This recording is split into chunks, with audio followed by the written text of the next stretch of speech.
कांदा आणि गाजरची चटणी बनवण्यासाठी कांदा उभा पातळ चिरून घेतला आहे, गाजर किसून घेतला आहे। यात हळद, लाल मिरची पावडर, धने जिरे पावडर, आमचूर पावडर आणि मीठ हे सगळे यात टाकू। फोडणीसाठी तेलामध्ये मोहरी, बडीशोप, कलोंजी हे सगळे टाकून घेऊ। थोडासा हिंग, बारीक कट केलेली हिरवी मिरची। आपण ही फोडणी आता याच्यावर टाकून घेऊ।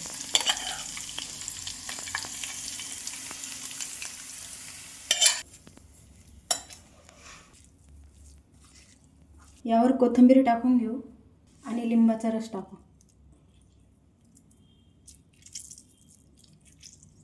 परत एकदा छान मिक्स करून घेऊ।